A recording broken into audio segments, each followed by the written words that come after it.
Hey everybody, Matt here from Cluthe. Just finally getting around to posting the video.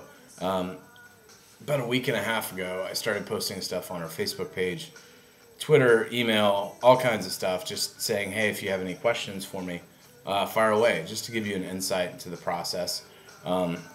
Amazing response, some really good questions. I've narrowed it down to a few, just to give you guys a little bit more insight. The reason I wanted to do this is because we're working on preparing our fourth record. And it's still in the early going. We still have a lot of work to do in terms of mixing, mastering. My sister Maura is once again going to be doing the artwork, so big thank you to Maura.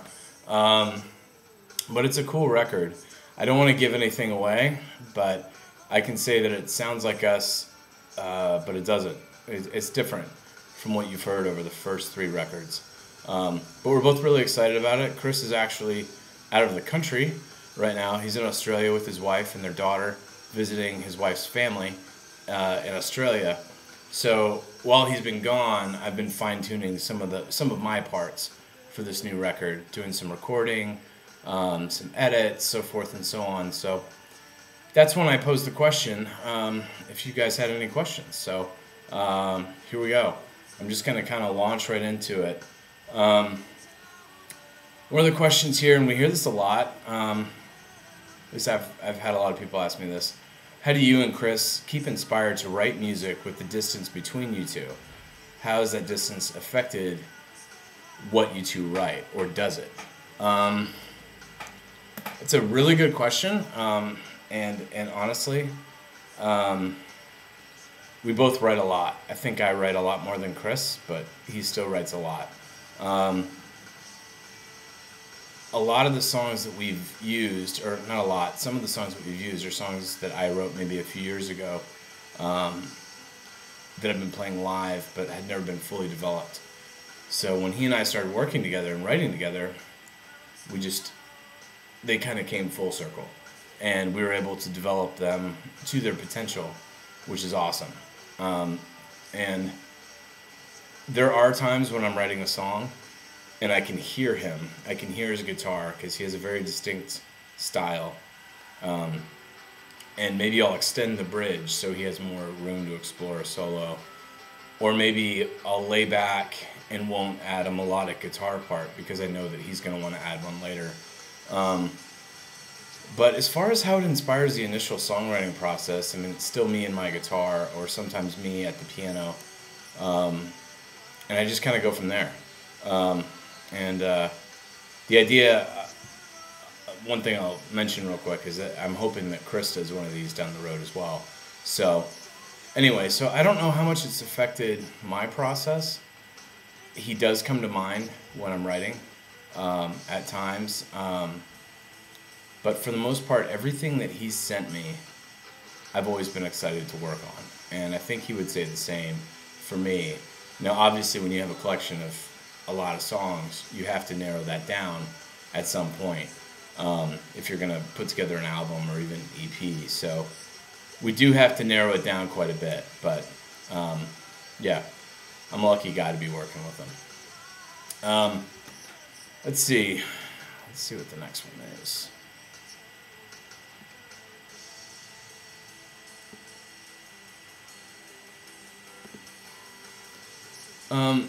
This question is a question that I got to my personal Twitter page, and people asked, how do we do this when we're so far apart? It's kind of a weird process, and I think a lot of musicians and bands are kind of doing this now more, but when he and I started, and we would tell people, whether they're musicians or not, how our process was, they're blown away. They're like, how? That doesn't make any sense. We started this process. He lived in Missouri. I lived in Texas. We met on a Pearl Jam forum, basically just, where you could post links of your music, and we decided to work together. And the general idea is we both run the same operating system. We both use Macs. We both use GarageBand. We both use Dropbox. So say, for instance, I write a song, and it just has the basics. I don't load it up with every other instrument nuance that I want in that song. It's usually stripped down just to the rhythm guitar and the vocals. I drop that file in Dropbox, and then he opens it up. He adds his parts. We talk throughout the process and see what, if he wants to edit it any further, or if we need to go in a different direction. And then he sends it back to me, and then I add my parts. And usually, whoever wrote the song usually ends up mixing it. And also, whoever wrote the song tends to usually play bass. There are some times where he wrote the song, but I play bass and vice versa. And the instruments just kind of just depend. I'm answering another question within a question, but who depends what really depends on the song. There's a song on the new album that's really sparse. It's just acoustic guitar and vocals right now. I'm not sure if I want to add much more to it. Maybe a little bit more guitar from Chris. I don't really want any percussion, or I don't think I want any bass. I like the simplicity of that. So it kind of depends. Whereas you can take a song like on our last album, Chaos Ensues, where we threw everything in there. So you have drums, you have these weird vocals, and you have like 10 guitar tracks and all kinds of things just kind of fighting for their place within the song. So it really kind of depends on the song. So let me go to the next one here.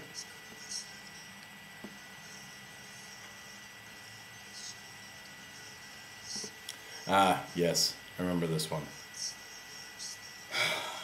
This is an intense question. This is from our friend Gary. So, hey Gary.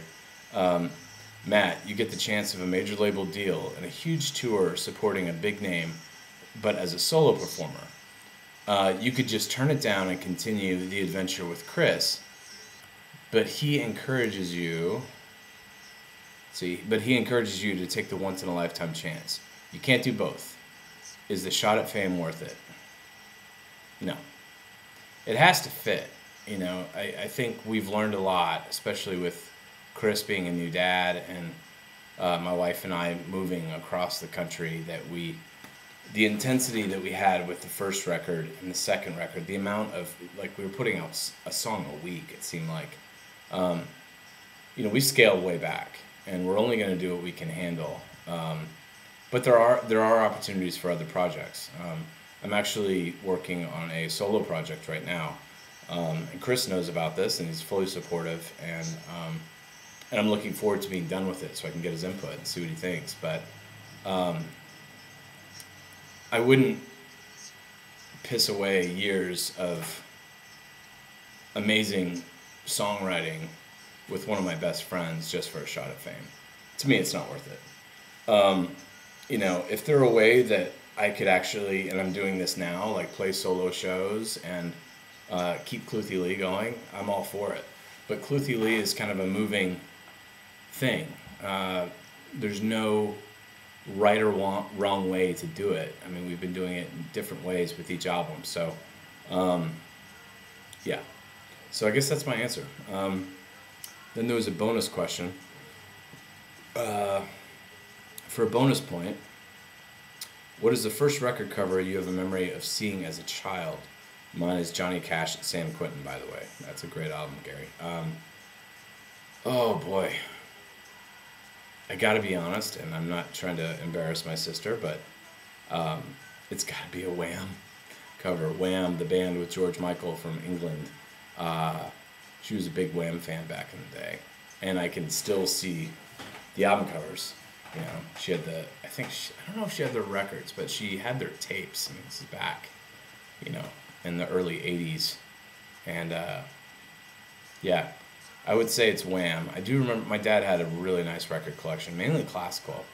And I remember seeing a bunch of names of people that I couldn't pronounce, like Tchaikovsky at the time, or I didn't know what Carmina Burana was.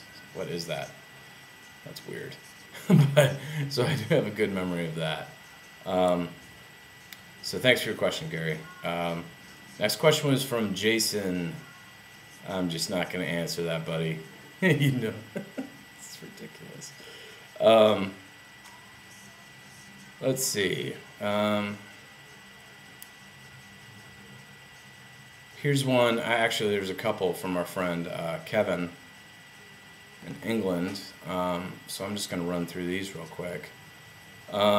If you could play one gig in any venue, where would it be?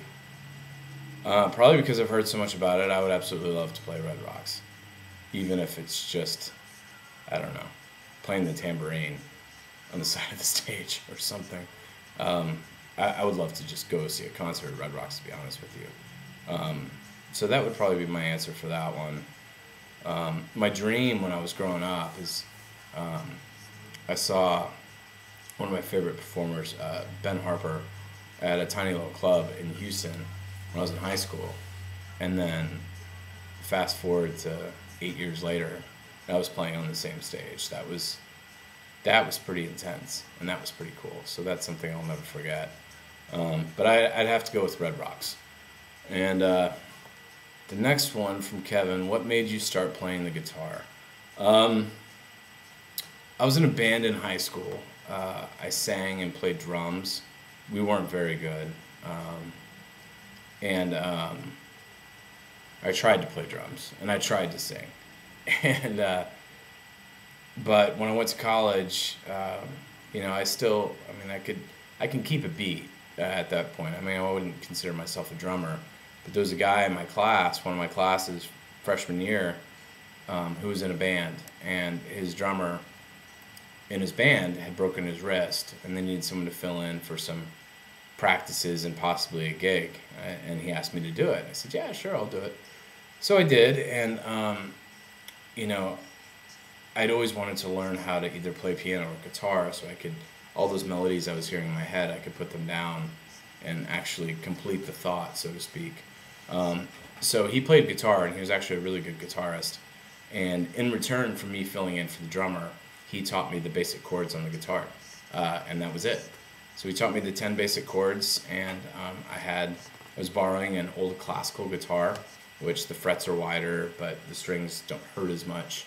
So it's a good guitar to learn on because it stretches your fingers out and there's not as much pain involved. So that's basically what I did, and I just learned the 10 or 12 basic chords, and was just kind of off and running, and it's been that way ever since. And there's one more question from Kevin, but I'll get back to that here in a second. And here's a question from our friend Rico, just north of me in Seattle. How does the songwriting process work for you? Does it start with a particular lyric or the actual music first? How do you and Chris combine them together to make a completed song? And what do you do if you ever have writer's block? Well, I think I already touched on how we combine them together. It starts with one of our ideas and the other one contributes, and it kind of takes on a life of its own from that point. The songwriting process, how it works for me, sometimes it does start with a lyric, and sometimes it could be as simple as playing a chord. I like to mess around in different tunings a lot. Sometimes that can spark different ideas. And also coming out of when I've been playing, like let's say I'm playing in open D for a while, and then all of a sudden I play in standard. Well, nothing sounds like standard. It just sounds so pretty and full and rich. So it could just be a chord. It could be a note. I've had songs that were inspired by dreams that I've had, which I'll touch on. I've had songs that have been inspired by billboards or world events, and next thing you know, it just comes out and it's done. And then there's some stuff that's really inspired by real life events. Whether it's love or loss or I think you can always dial into those elements of the human condition, and really it can propel the song. And if you have emotion and feeling behind it, even if you're singing about French toast, if you love French toast and you can't imagine your life without it, it's going to come across in the song. So as far as writer's block, not really. I tend to write a lot. I don't force it.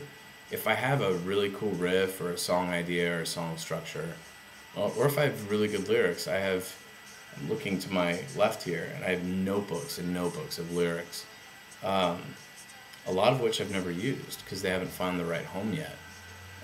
It has to be a good fit. If it's not a good fit, it's not a good fit, and I don't want to force it. But I always keep, whenever I travel, I take a notebook. I keep a notebook at my desk at work. So if I have a lyric idea, or always have a pen and some blank paper in my car. So if I just have a quick idea, I'll pull off and just jot it down.